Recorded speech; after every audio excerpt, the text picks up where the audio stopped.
They found his body in a storm cellar.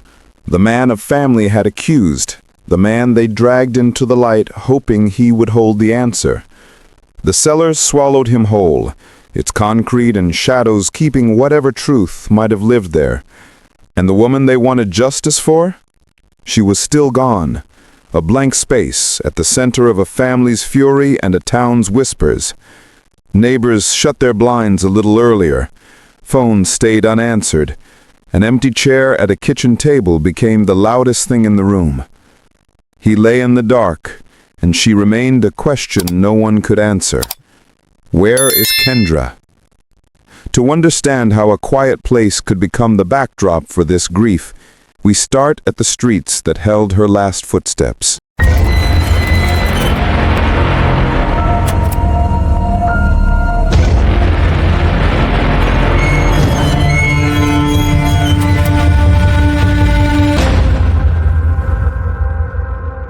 Enid, Oklahoma, a town that wears its quiet like a second skin.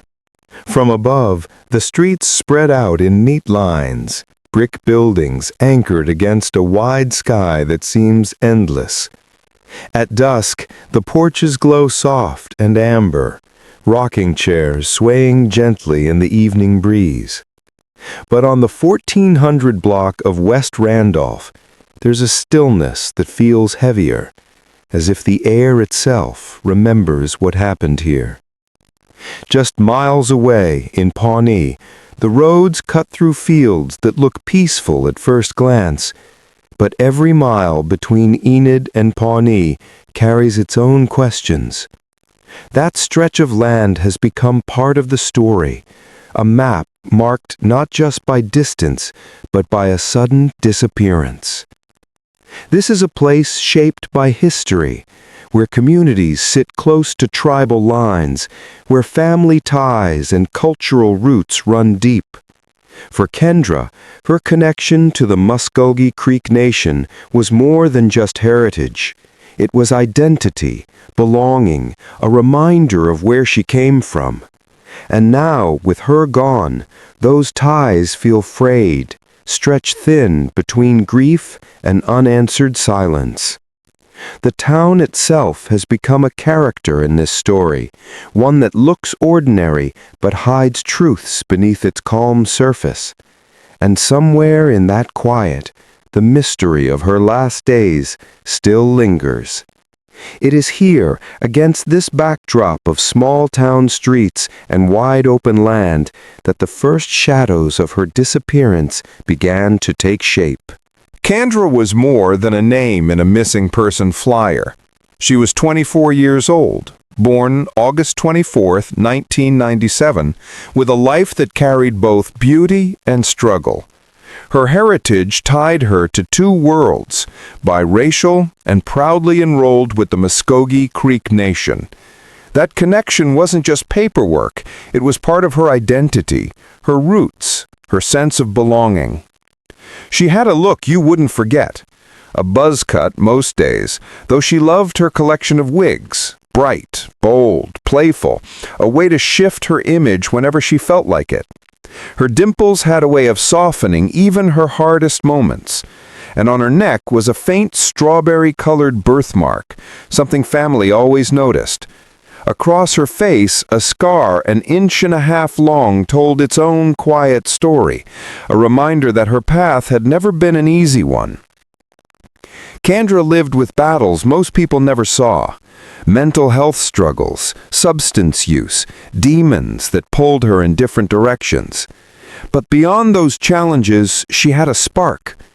To those who knew her, she could be quick to laugh, quick to trust, and sometimes too quick to put others before herself. She was the kind of person who carried both light and shadow, someone whose life could never be reduced to the word missing. Her story isn't just about how she disappeared, it's about who she was before the silence began. And to understand what came next, you first have to see her not as a case file, but as a young woman whose life mattered. She had been staying at a house on the 1400 block of West Randolph, a small address on a quiet street, nothing dramatic in the way she left it, just a life that one day didn't answer back. The last voice anyone in her family could point to was a late-night call. Around midnight on July 7th, her mother heard from her. After that, silence. When a person disappears, every tick of the calendar becomes its own small wound. Kendra's family waited, watched phones, retraced steps, and on July 12, they made the call that turned worry into an official search. They reported her missing. The days between that midnight and the report are a fragile, important gap. They hold the thin threads investigators reach for and sometimes find aren't there. Even the dates don't line up cleanly. Some records and witness accounts place her last confirmed sighting as early as July 5, while family memory and the last phone contact point to July 7th. Two different timelines, two different impressions of when the trail went cold. That kind of inconsistency is not a minor clerical quirk. It shapes how searches are run, how tips are followed, and how quickly a case can grow cold. Imagine standing at the edge of a timeline that has been rubbed at the edges. Names, places, moments that should lock together instead blur. Questions multiply. Who last saw her at the Randolph residence? When did she actually leave that house? What happened in the hours after that midnight call? Each unanswered item becomes its own echo in a house that should have been ordinary. This is the anatomy of the last confirmed threads, precise dates that stubbornly refuse to stitch into a single clear story. The contradictions don't just confuse investigators, they haunt the people waiting for answers. And then, weeks later, a small, unexplained report from a neighboring town would bend this fragile timeline into something stranger. On the night of July 20th, almost 2 weeks after Kendra's voice fell silent, a door in Pawnee opened to a figure that would haunt the case forever. A woman stood there, asking simply for water. She looked worn, thirsty, and fleetingly familiar. The witness, not realizing the weight of that moment, gave what was asked and closed the door. It wasn't until the next day, when the missing posters began to circulate, that the face from the night before took on a chilling new meaning. Could that really have been Kendra? If it was, then she was alive 13 days after her last known contact, wandering on her own or perhaps trying to escape something unseen. If it wasn't, then who was she, and why did she resemble her so closely? The thought of an impersonator chills the spine, but so too does the idea of Kendra herself, knocking in desperation, so close, yet still beyond reach. The Pawnee sighting refuses to settle neatly into the timeline. It doesn't confirm her safety, and it doesn't explain her absence. Instead, it lingers like smoke in a closed room, unsettling, ungraspable, impossible to ignore. In cases like this, single sightings can warp the entire search, leading investigators toward hope or confusion, sometimes both at once. For the family, it is one of the most unbearable details, a possible glimpse of life that slipped through the cracks, a hand that might have reached for help, but left no trace.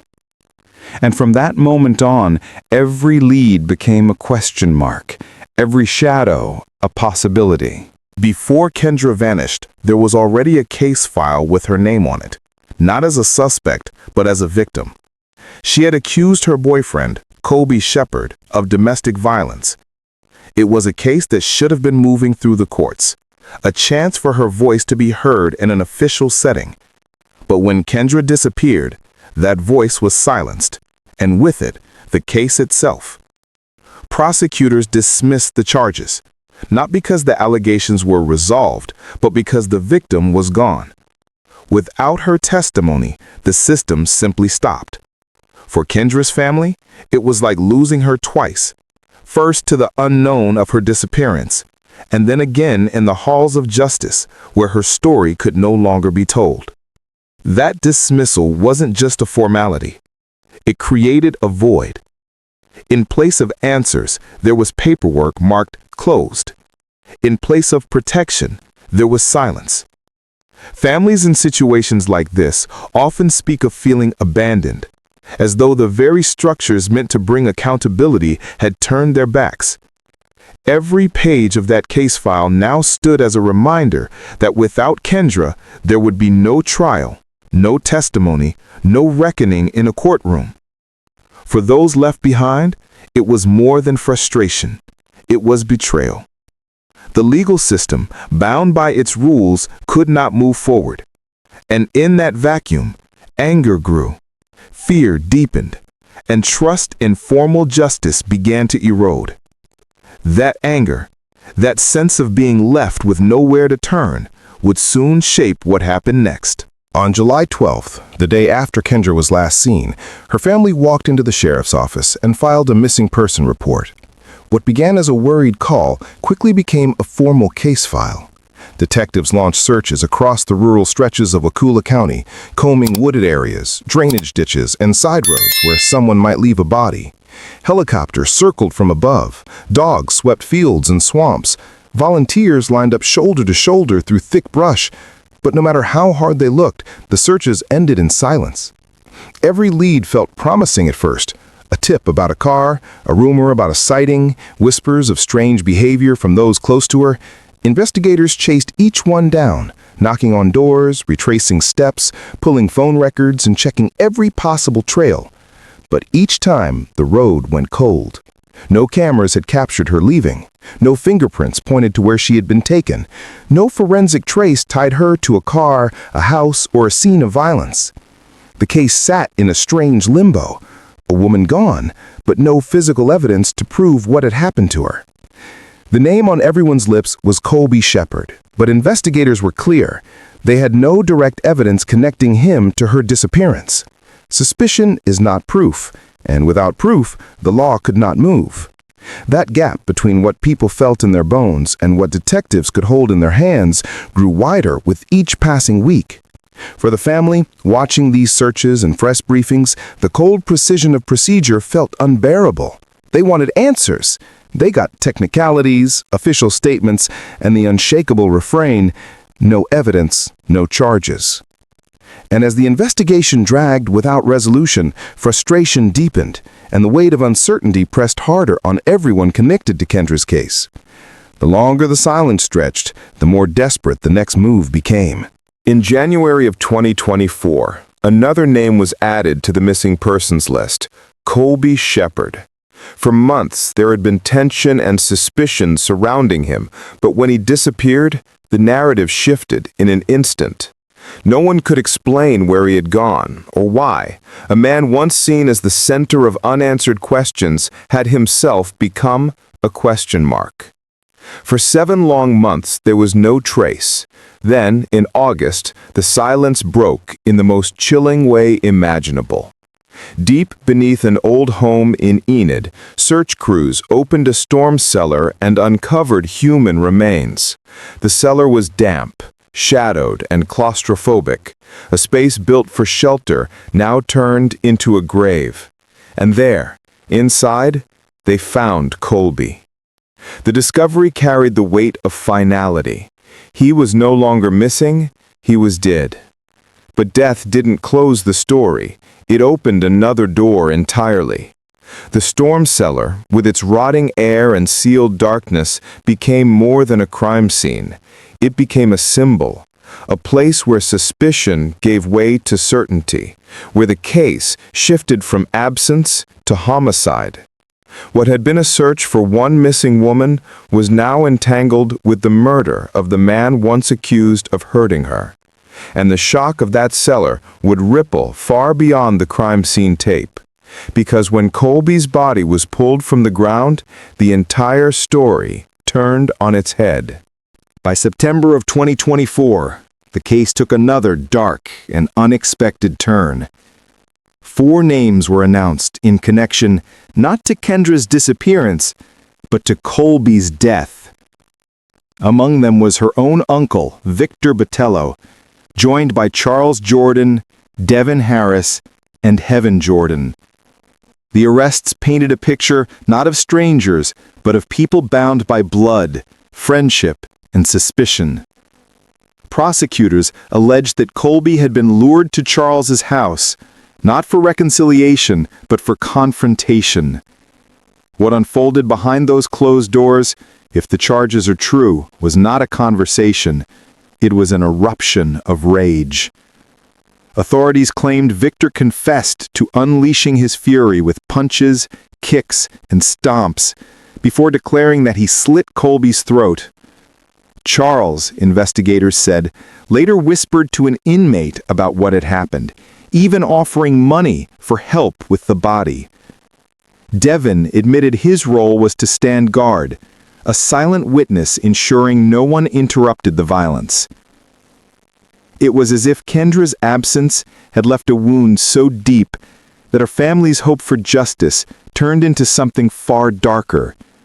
Yet in court filings, one fact stood out with chilling clarity.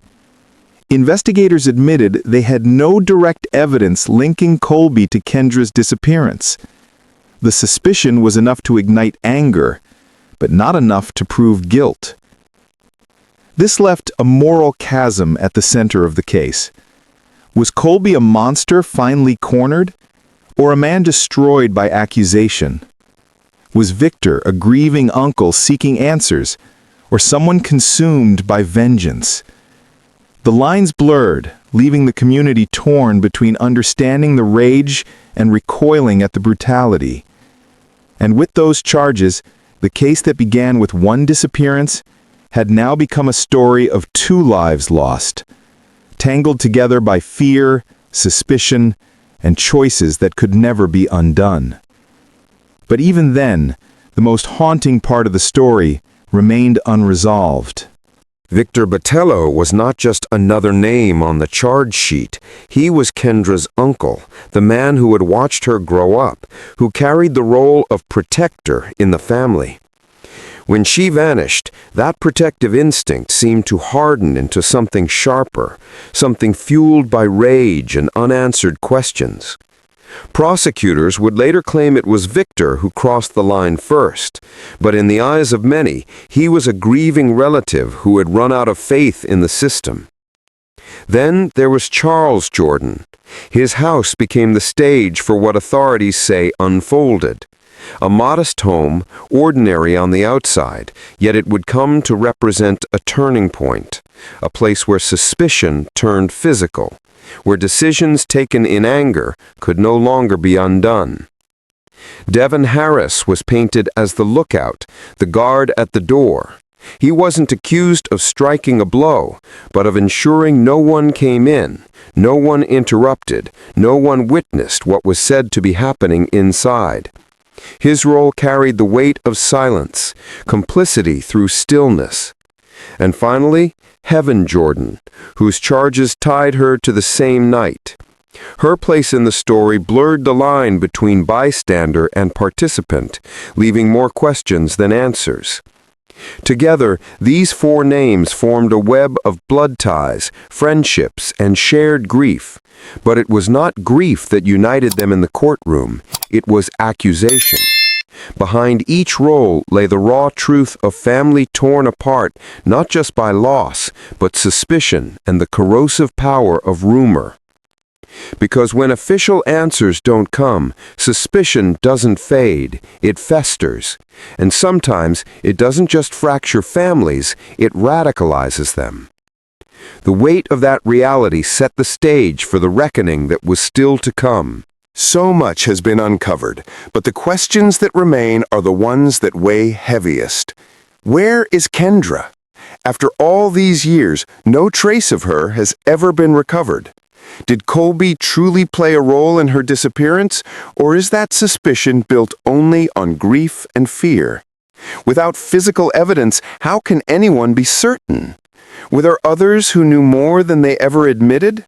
People still walking free with pieces of the truth locked away?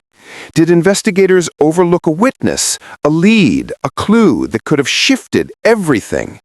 And what about those now charged? What do they know that has never been spoken in public? Are their words unspoken, secrets buried alongside the evidence? The answers to these questions are not just details in a file, they are the very threads that could finally close the wound this case has left open for so long. But until they are answered, the story remains incomplete. The aftermath of this case is not written in court files or evidence logs. It lives in the silences of a family still waiting for answers. Every gathering carries an empty chair, every birthday, every holiday, shadowed by the absence of Kendra.